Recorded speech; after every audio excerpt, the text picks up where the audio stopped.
예, 오늘 우리 주시는 말씀 함께 찾아 읽도록 하겠습니다. 신명기 3장입니다. 신명기 3장 12절에서 22절까지 말씀입니다.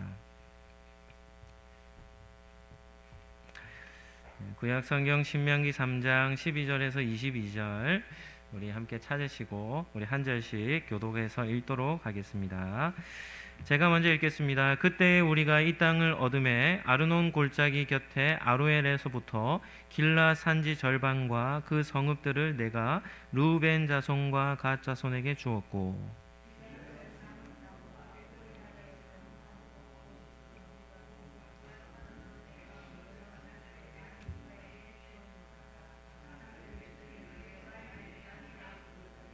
므낫세의 아들 야일이 그술 족속과 마아가 족속의 경계까지의 아르곱 온 지방을 점령하고 자기 이름으로 이 바산을 오늘날까지 하본 야일이라 불러오느니라.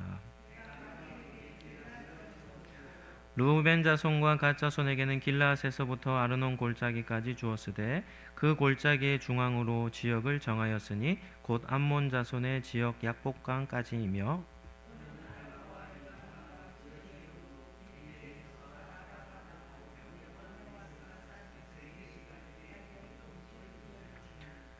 그때 내가 너희에게 명령하여 이르기를 너희의 하나님 여호와께서 이 땅을 너희에게 주어 기업이 되게 하셨은즉 너희의 군인들은 무장하고 너희 형제 이스라엘 자손의 선봉이 되어 건너가되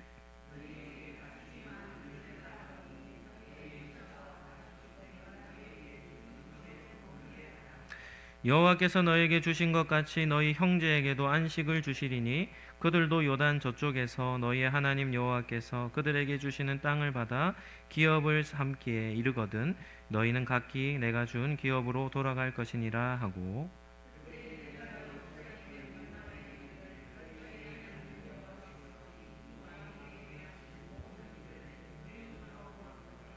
내가 가는 모든 나라에도 여호와께서 이와 같이 행하시리니 같이 읽겠습니다. 너희는 그들을 두려워하지 말라. 너희의 하나님 여호와께서 친히 너희를 위하여 싸우시니라 하였노라. 아멘. 예, 오늘은 신명기 3장 말씀을 가지고 한번 따라하시죠. 믿음의 공동체는 함께 하나님의 뜻을 이루어 갑니다. 네, 이런 주제로 말씀을 잠시 나누겠습니다. 네, 올해 겨울은 유독 더 추웠던 것 같습니다. 날씨도 예전보다는 추위가 훨씬 더 길었던 것 같고, 그리고 우리나라의 정세, 경제적인 상황, 어느 하나 춥지 아니한 것이 없었던 것 같습니다. 미디어를 통해 전해져 오는 소식들은 다 우울하죠.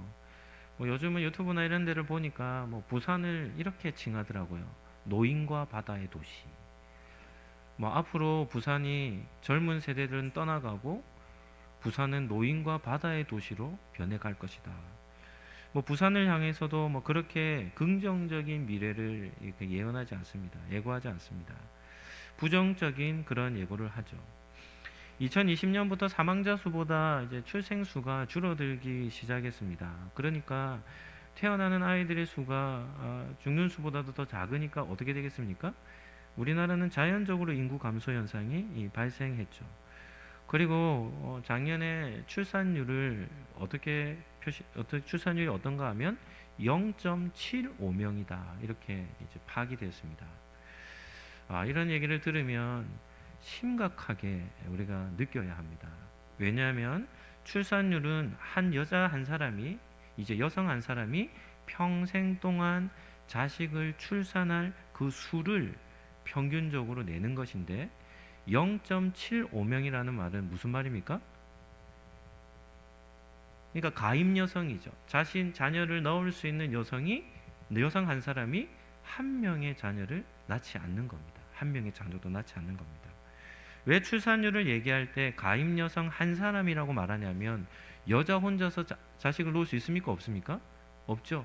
그러니까 가임 여성 한 사람이라는 말은 무슨 말인가 하면 한 가정을 얘기하는 겁니다. 남녀가 부부로 한 쌍을 이루는 한 가정을 얘기하는데 한 가정의 출산율이 0.75%다. 출산율이 1.0, 한 가정에 한 명만 낳아도 한 세대가 30년을 본다면 30년이 지난 한 세대가 지나면 1.0만 되어도 어떻게 됩니까? 인구는 절반이 됩니다. 그렇죠? 네, 왜냐하면 두 사람이 결혼하니까요. 그런데 0.75명이다 출산율이, 이렇게 얘기하면 뭐 이런 얘기들이 있지 않습니까? 인구 절벽 시대가 올 것이다. 네. 지금 우리가 사는 인구에 비해 훨씬 더 급격하게 주는 그런 세상이 도래할 것이라고 얘기하는데, 뭐 결코 헛소문이 아닌 것 같습니다. 인구 절벽이란 생산과 소비를 하는 인구가 급속도로 줄어드는 현상을 얘기하는 것인데요. 뭐 부산 같은 경우도 우리 정관에 있는 선배 목사님들 이렇게 한 번씩 만나면 한 15년 전 정관에 개척할 정도 때만 돼도 정관에 정말 많았던 것이 하나가 있는데, 그게 뭐냐면 유치원이랍니다. 유치원이 어떻냐면 건물들을 유치원이 세워요. 한 3층짜리 건물을 세워 유치원이 정관에 곳곳에 세워져 있었답니다. 그런데 지금은 유치원 생존율이 한 두세 군데밖에 없고 나머지 10군데가 넘는 건물들이 다 비어져 버렸다는 겁니다. 유치원 운영이 안 된다는 거예요.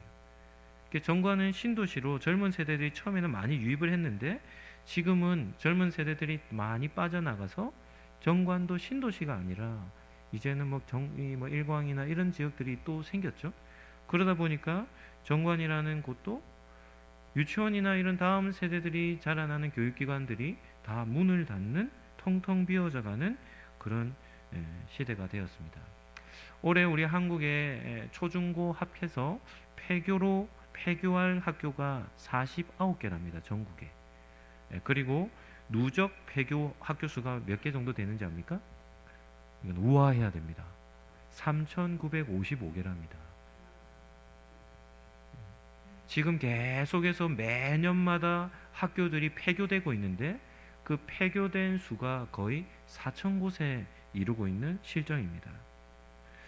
우리나라는 2019년부터 전 세계 나라들 중에 출산율이 꼴찌입니다. 지금은 뭐 꼴찌 앞잡이 정도 되는데요.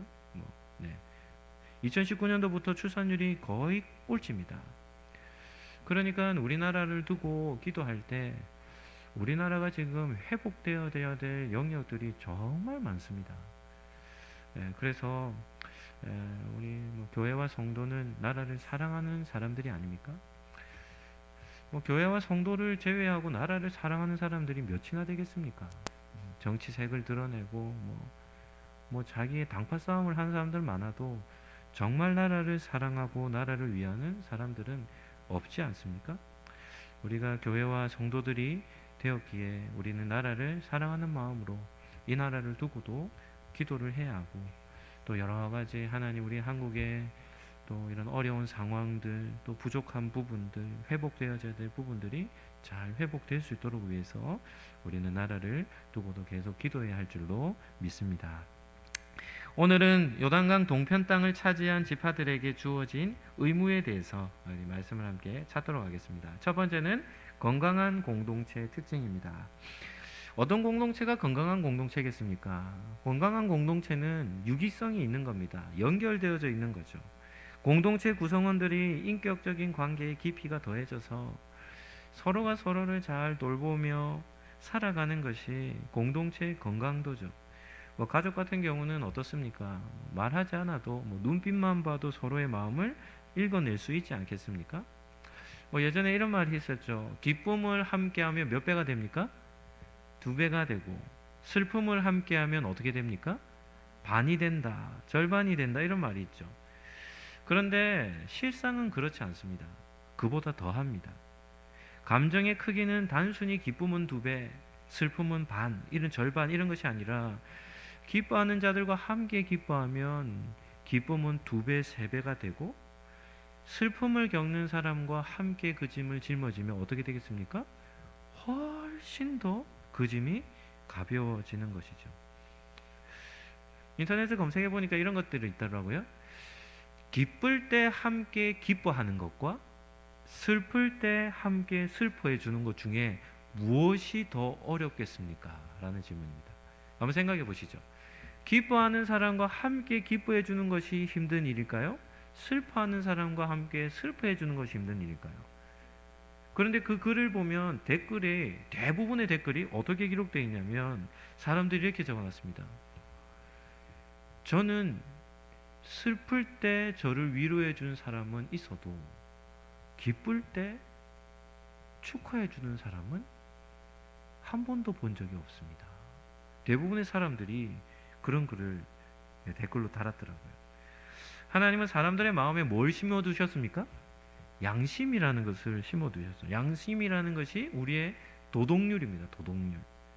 그래서 정상적인 사람이라면 양심의 소리를 듣고 해야 될 일과 하지 말아야 될 일들을 어느 정도는 어떻게 하냐면 선을 긋고 지키는 것이죠. 그런데 이 양심은 기뻐하는 사람들보다 어디로 더 향하겠습니까? 힘들어하고 슬퍼하는 사람들을 위해 더 기우는 것 같습니다.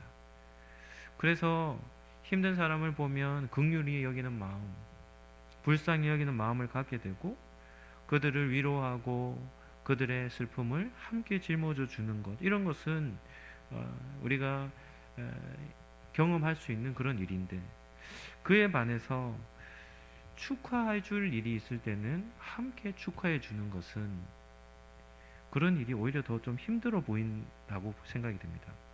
왜냐하면 축하해 주기보다는 어떤 마음이 듭니까? 뭐 이런 말도 있죠. 뭐 친척이 땅을 사면 어디가 아픕니까? 가족이라 할지라도 다른 사람이 잘 되는 것을 보면 우리는 어떻습니까? 부럽기도 하고 질투심이 찾아들기 때문에 축하해 주는 일을 진심으로 축하해 주는 것이 어렵게 느껴지는 것이죠.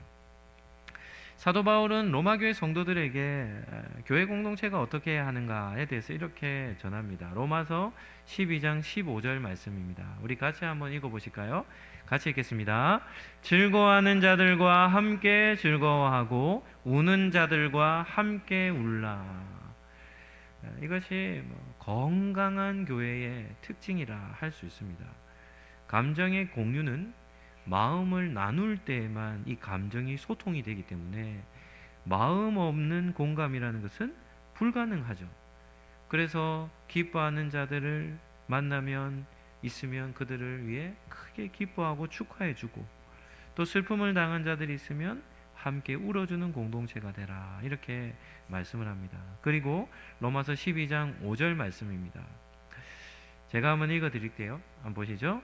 이와 같이 우리 많은 사람이 그리스도 안에서 한 몸이 되어 서로 지체가 되었느니라. 교회 공동체 안에 많은 성도들이 있어도 그리스도 안에서 한 몸이 되어 서로가 지체가 되지 않으면 이런 일들은 일어날 수 없는 것이죠. 마음을 나눔으로 감정이 공유가 일어나는 그런 정도를 넘어서 우리는 한 몸 된 지체의식을 가지고 서로를 돌보며 예수님의 몸을 세워가는 것이 건강한 믿음의 공동체라, 이렇게 여겨집니다. 오늘 예배를 드리는 우리 상록교회 우리 성도님들도 서로를 돌보며 우리 교회를 세워나가는 그런 건강한 공동체를 세워나가는 그런 우리 성도님들 되시기를 예수님 이름으로 축복합니다. 두 번째는 하나님이 두 지파 반에게 명령하신 것입니다. 오늘 본문은 하나님께서 모세를 통해서 르우벤과 갓과 므낫세 반지파에게 명령하신 겁니다. 한번 따라하시죠. 르우벤 지파, 갓 지파, 므낫세 반지파. 이스라엘은 12지파가 있었는데 르우벤과 갓과 므낫세 반지파는 어디에 땅을 받았냐면 요단강을 기준으로 하나님이 약속하신 땅은 서쪽 땅입니다. 서쪽 땅. 지중해와 요단강 사이에 있는 땅이 약속의 땅 가나안인데, 르우벤과 갓과 므낫세 반지파는 요단강 동편 땅을 차지한 그런 지파였습니다. 그래서 이 동편 땅을 차지한 지파에게 하나님이 오늘 말씀하시는 내용이죠. 우리는 지금 신명기를 올해 살펴보기로 했습니다. 신명기를 살펴보고 있는데요, 신명기가 어떤 책인가에 대해서 잘 알아야 합니다. 신명기는 어떤 책인가 하면, 신명기는 창세기로부터 민수기를 근거로 창세기로부터 민수기의 모든 내용을 잘 정리하는 책입니다. 그래서 신명기는 따로 기록된 책이 아니라 창세기로부터 민수기에 이르기까지 긴 역사적인 그 사건들을 근거로 해서 신명기를 쓰고 있기 때문에 우리는 신명기 말씀을 살필 때에도 앞부분의 내용들을 잘 알고 있어야 되죠. 우리가 지난 시간에 살펴봤던 내용이 무엇입니까? 신명기 2장과 3장에 요단 동편 땅을 차지하는 역사적인 사건들을 살펴보았죠.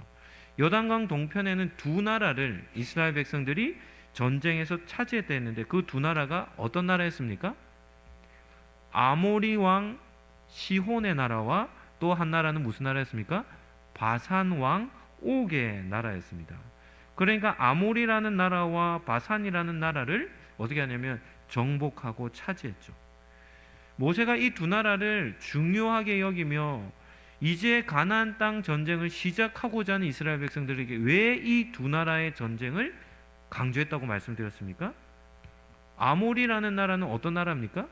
요단강 동편 땅 남부 지역의 패권을 장악했던 강한 나라였고, 바산왕 옥이라는 인물은 어떤 인물이라 했죠? 옥은 어느 족속이라 했습니까? 르바임 족속이라 했죠. 르바임 족속이라는 말은 무슨 말이라 했죠? 아낙 자손과 같이 거인족이라고 했죠. 그래서 바산왕 옥이라는 이 왕은 어떤 사람이었습니까? 골리앗과 같은 거인이었다고 했습니다. 그 거인이 다스렸던 바산이라는 나라는 요단 동편 북쪽 지역에 있는 큰 땅을 다스렸던 나라죠. 그런데 하나님이 이 두 나라를 이스라엘 백성들에게 차지하게 하신 겁니다. 시온의 나라와 옥의 나라는 공통되게 모두 그 성벽이 높고 견고했습니다. 그럼에도 그 높고 견고한 성을 하나님이 다 정복하게 하신 것이죠. 수능이라든지 이런 대학 입시에 중요한 시험을 치기 전에 연습으로 치는 시험이 있습니다. 그것을 뭐라고 합니까? 모의고사라 합니다. 모의고사. 모의고사는 무슨 시험입니까? 예비 시험입니다. 본고사를 치기 전에 연습으로 치르는 시험이 무슨 고사라고요? 모의고사죠. 모의고사. 그리고 독감이라든지 이런 게 유행하기 전에 우리는 무슨 주사를 맞습니까?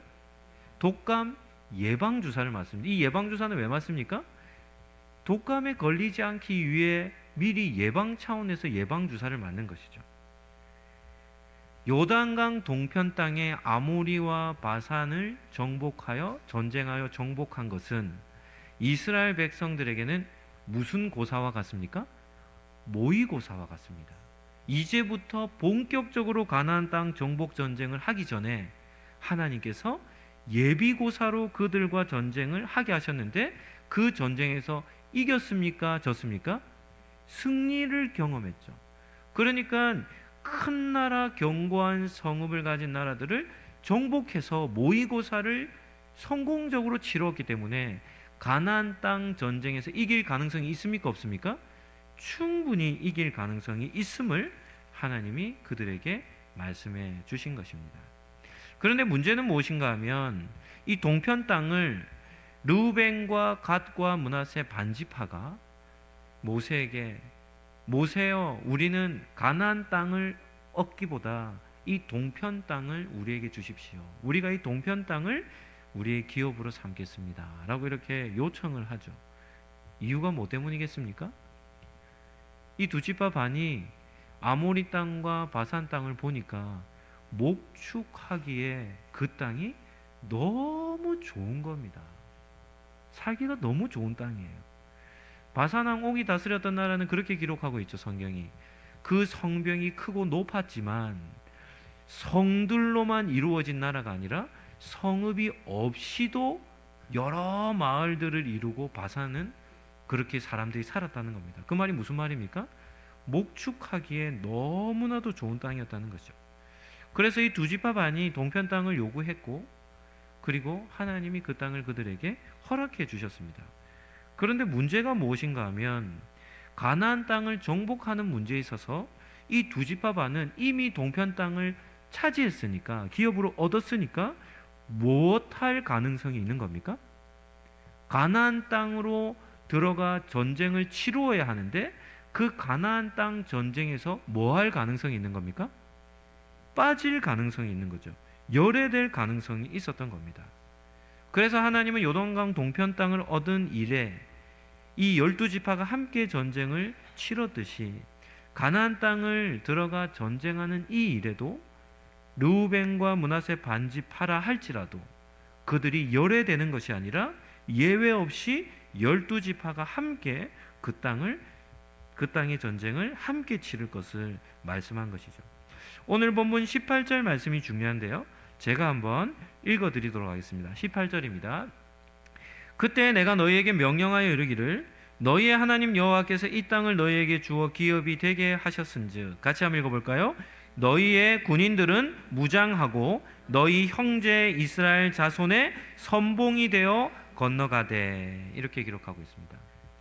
동편 땅을 차지해서 기업으로 얻었다 할지라도 하나님은 그곳에 머물러 살라고만 얘기하지 않고 그들의 가족들, 가축들은 그 땅에 머무르게 하고, 누구만요? 군인들만 어떻게 하냐면 가나안 땅 전쟁에 참여하되 어디에 서라고 합니까? 선봉에 서라는 겁니다. 선봉에. 너희는 기업을 받았다고 빠질 생각, 열애될 생각 하지 말고 도리어 너희는 먼저 기업을 분배받았으니까 가족들을 다 두고 군인들만 어디에 서냐면 이스라엘 군사들 선봉에 서라, 이렇게 얘기합니다. 이것이 아주 중요한 요소입니다. 이스라엘 12지파는 어떤 공동체입니까? 하나된 공동체라는 것을 말씀하고 있는 것이죠. 그리고 하나님과 맺은 언약은 어떻게 지켜내는 거냐면 12지파가 하나가 되어 그 언약을 성취해야 하는 것입니다. 그래서 하나님은 르우벤과 갓과 므낫세 반지파에게도 어떻게 하냐면 가나안 땅 전쟁에서 함께 참여하되 도리어 그들은 가족이 없으니까 선봉에 서서 그 전쟁에 적극적으로 참여하여 가나안 땅 정복하는 일에 앞장서라, 이렇게 말씀하고 있는 것입니다. 구약의 이스라엘은 신약의 교회를 뜻합니다. 그래서 이스라엘 백성들 12지파가 하나의 공동체로 하나님의 뜻을 이루어 간다는 것은 우리가 신앙생활하는 이 신약의 성도들에게도 분명한 교회관을 보여주는 것이죠. 신앙생활에서 우리가 주의해야 될 것이 있는데 그것은 고립되는 겁니다. 우린 고립되는 것을 좀 조심해야 합니다. 왜냐하면 신앙생활에서 중요한 것은 관계이거든요. 하나님과의 관계, 성도들과의 관계, 이 관계가 핵심입니다. 그래서 교회는 누구 한 사람의 뜻에 따라 움직이는 곳이 아니죠.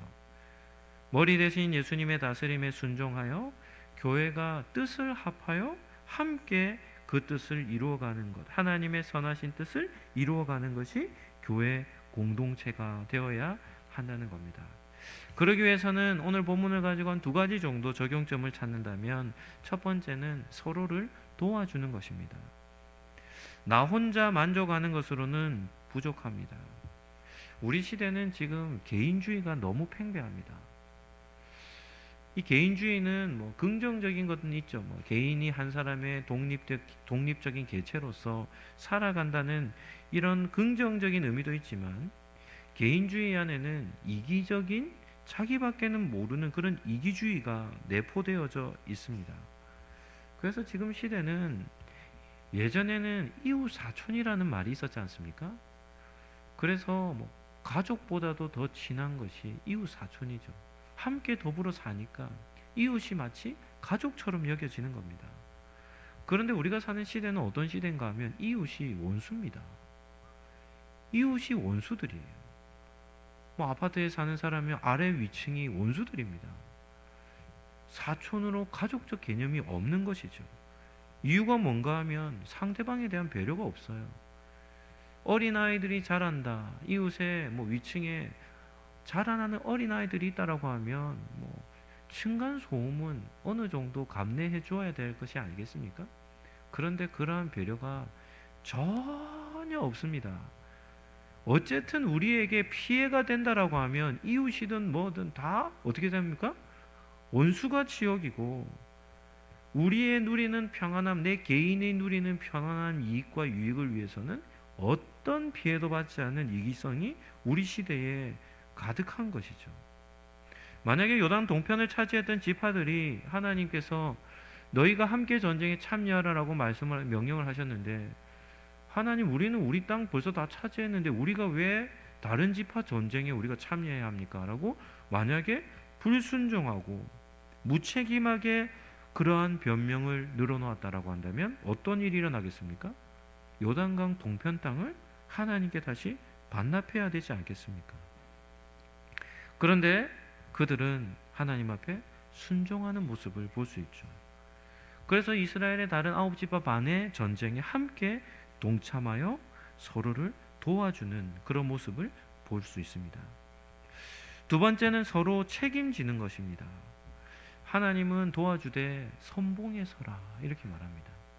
지금 자기 지파의 전쟁이 아니고 형제 지파의 전쟁인데 앞장서서 선봉에 서라는 말씀을 하시는 것이죠. 이 말은 무슨 말이겠습니까? 그 전쟁을 적극적으로 참여하여 책임지라는 겁니다. 그리고는 하나님이 한 가지 못을 박으세요. 너희들 이 두 지파 반이 군인들이 언제 복귀할 거냐면 가나안 땅 정복 전쟁이 다 마치고 동편 땅에서 너희가 안식을 얻었던 것 같이 약속의 땅에 9지파 반 지파가 다 그 땅을 정복하여 안식을 얻는 것을 보고서야 너희는 어디로 복귀하라는 겁니까?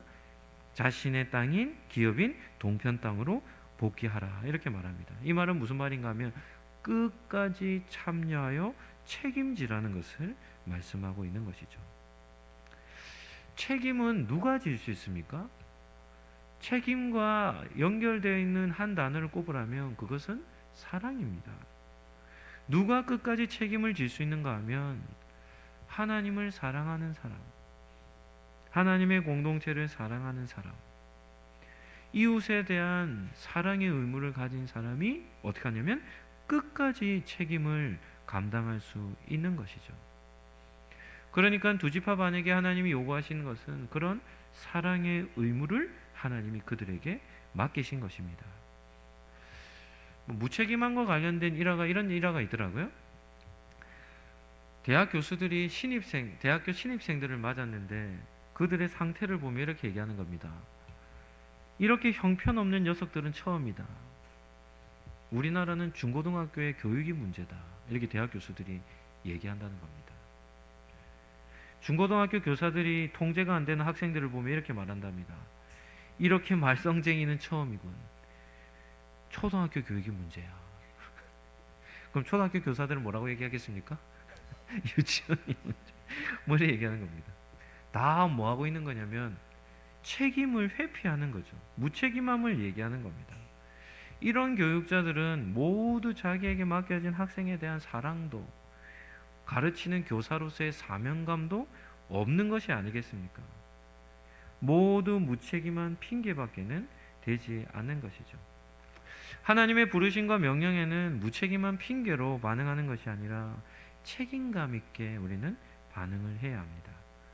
르우벤과 갓과 므낫세 반지파가 하나님의 명령에 순종하는 그런 대답이 민수기 32장 17절에서 19절까지 나옵니다. 이 대답은 정말 멋진 대답입니다. 우리 석절 말씀을 우리 같이 한번 한 목소리로 읽어보도록 하겠습니다. 같이 한번 읽어보시죠. 이 땅에 원주민이 있으므로 우리 어린 아이들을 그 견고한 성읍에 거주하게 한 후에 우리는 무장하고 이스라엘 자손을 그곳으로 인도하기까지 그들의 앞에 서가고 이스라엘 자손이 각기 기업을 받기까지 우리 집으로 돌아오지 아니하게 싸우며 우리는 요단 이쪽 곧 동쪽에서 기업을 받았사오니 그들과 함께 요단 저쪽에서는 기업을 받지 아니하겠나이다. 아멘. 네, 여기까지입니다. 르우벤과 갓과 므낫세 반지파가 뭐라고 얘기합니까? 하나님의 말씀에 정확하게 얘기합니다. 이 땅에도 원주민이 있으니까 성읍 안에 우리 자녀들을, 가족들을 거주하게 한 뒤에 우리는 무장할 겁니다. 그리고 이스라엘 백성들, 군사들보다 우리는 더 앞장서서 선봉에 있을 겁니다. 가나안 땅을 다 정복하기 전까지는 우리는 집으로 돌아가지 아니할 겁니다. 그리고 우리는 동쪽 땅을 분배받았기에 서쪽 땅은 우리의 기업으로 받지 않겠습니다. 무슨 말입니까? 하나님께서 그들에게 이스라엘 공동체는 한 공동체로 하나님의 뜻하심을 함께 이루어 가야 된다라는 그 명령 앞에 이 두 지파반은 그대로 순종하며 선봉이 되어 끝까지 전쟁을 책임질 것을 하나님 앞에 대답한 것이죠. 우리 시대를 표현하는 현대인들을 표현하는 네 가지 무주의, 사무주의라는 그런 표현이 있답니다. 한번 따라하시죠. 무감동, 무책임, 무관심, 무목적. 이 네 가지가 우리 시대를, 우리 현대인들을 나타내 보이는 표현이라는 겁니다. 무감동한 시대라는 겁니다. 무감동한 시대. 감동은 관계가 연결되어야만 주어지는 것인데 인간관계가 심각하게 단절되어 있으니까 삶 속에서도 감동을 주지도 못하고 감동을 느끼지도 못하는 시대가 우리 시대예요. 무슨 일이든지 남탓과 핑계만 일삼기 때문에 무책임한 것이 우리 시대예요. 주변을 돌아보지도 않고 자기밖에 모르기 때문에 무관심한 시대가 우리가 사는 시대예요. 공동체 의식이 부족하니까 소속감이 없으니까 무엇을 향하여 목적을 가지고 나아갑시다 라고 얘기하면 아무도 따르지 않는 그런 무목적을 가진 시대가 우리가 사는 시대입니다. 이런 얘기를 들으면 어떻습니까? 참 세상 살아가기가 재미가 없겠죠. 감동도 없고 책임감도 없고 관심도 없고 공동체성의 목적성도 없이 상실한 시대가 우리가 사는 그런 시대라는 겁니다. 우리는 지난주 오후 예배 때 우리 4개 교회 연합 찬양 예배를 드렸습니다. 우리 성도님들 좀 어떠셨습니까? 네, 좀 감동적인 시간이었죠. 그럼에도 집에 돌아가서 저희도 사모하고 와이프하고 이런 얘기를 했습니다. 우리가 살아가는 지금 신앙생활하는 우리 시대는 4개 교회가 연합을 해도 우리 교회 본당이 다 차지 않을 만한 그런 시대구나, 이런 것을 좀 느꼈습니다. 그러니까 다른 지역 교회들도 참 연약한 교회들이 너무 많은 시대가 아니겠습니까? 그럼에도 각자들은 할 수 없어도 이번에도 이제 저희 교회에서 예배를 드린 이유가 다른 교회는 이 악기들이 좀 없어가지고 그래서 저희 교회만 이 드럼과 다른 악기들이 좀 세팅이 돼 있어서 저희 교회에서 예배를 드렸는데요. 그래도 흩어져서는 약해서 할 수 없는 것을 함께 연합해서 은혜의 시간을 함께 누리는 것. 저희 목사님들도 이제 단톡방에서 피드백이 왔는데 다 은혜 받고 참 은혜롭고 좋은 시간이었습니다 라는 그런 피드백을 받았습니다. 그래서 우리는 함께 주위를 둘러보고, 그리고 우리 교회만이 아니라 교회들이 세워져 있는 교회들이 연대감을 가지고 함께 하나님 나라를 세워가야 할 그런 시대가 우리가 사는 시대라 이렇게 여겨집니다. 올해도 8월에는 2번째 정교인 연합수련회를 준비하고 있습니다. 우리 상록교회가 우리 소원하기는 선봉에 서서 우리 다른 교회들을 잘 섬기는 그런 우리 공동체가 되기를 예수님 이름으로 축복합니다. 가장 값진 일들이 있죠. 가장 가치 있는 일들이 무엇이겠습니까? 정말 값진 일은 주님의 몸된 교회들을 섬기는 것입니다. 저는 목사이지만 제가 힘쓰는 일 중에 하나가 뭔가 하면 목회자들을 섬기는 일에 저는 열심을 냅니다. 왜냐하면 교회 지도자들이 목회자들을 섬기는 일이 얼마나 귀합니까? 그래서 저는 이제 소속되어 있는 목회자 모임이 하나밖에 없습니다. 수목협이라는 모임 하나밖에 없는데 막내입니다. 그 모임에는 120명 정도 되는 목회자들이 있고 그 120명 되는 목회자들 중에 저는 막내입니다. 그런데 막내인데 전국의 총무입니다. 그래서 총무를 하라 해서 저는 막내가 무슨 총무입니까? 선배님들이 하셔야죠 했는데 섬기는 자리다 라는 얘기를 하셔서 선배들을 섬기는 일이라면 제가 얼마든지 해드릴 수 있습니다. 라고 해서 제가 그렇게 섬기고 있습니다. 주변의 연약한 교회들을 잘 섬기는 것은 정말 가치 있는 일이 아니겠습니까? 우리 교회도 참 연약한 교회지만, 그러나 교회를 섬기며 교회들을 섬기는 이러한 일들, 이것은 하나님이 정말 기뻐하시는 일들이기 때문에 우리는 그러한 일을 어떻게 감당하냐면 선봉에 서서 감당해야 할 줄로 믿습니다. 갈라디아서 6장 2절 말씀입니다. 우리 같이 한번 읽어보시죠. 갈라디아 6장 2절입니다. 시작. 너희가 짐을 서로 지라. 그리하여 그리스도의 법을 성취하라. 예수님의 법은 어떤 법입니까? 무거운 짐을 지고 있는 사람이 있으면 그 짐을 어떻게 하는 겁니까? 함께 짊어지는 것이죠. 혼자라면 큰 짐을 덜 수 없지만 함께라면 얼마든지 가능한 것이죠. 오늘 하나님께서 이 동편 땅에 있었던 르우벤과 갓과 므낫세 반지파에게 명령하신 명령이 무슨 명령입니까? 9지파 반이 짊어지고 있는 그 짐을 어떻게 지라는 겁니까? 함께 짊어져서 하나님 나라의 하나님의 선하신 뜻을 함께 이루어 가라. 이렇게 하나님이 명령하고 계신 겁니다. 말씀을 정리하도록 하죠. 하나님께서는 이스라엘 12지파에게 원하셨던 것이 있습니다. 그것이 무엇인가 하면 12지파가 12조각이 아니라 어떤 공동체라는 겁니까? 하나의 공동체가 되기를 원하신 것이죠. 한번 따라하시죠. 하나님의 뜻은 하나가 되어 이루어야 합니다. 각각 흩어져서 성취하는 것이 아닙니다. 힘이 강한 유다 지파만에게만 부여된 것도 아니고 르우벤 지파로부터 므낫세 베냐민 지파에게까지 12지파가 한 공동체가 되어 하나님의 뜻을 성취하는 것, 그것이 하나님이 이스라엘 12지파에게 원하셨던 삶입니다. 이것이 바로 교회가 사역하는 방법이죠. 기성세대만 하나님의 뜻을 이루는 것도 아니요, 젊은 세대만 그 뜻을 이루는 것이 아닙니다.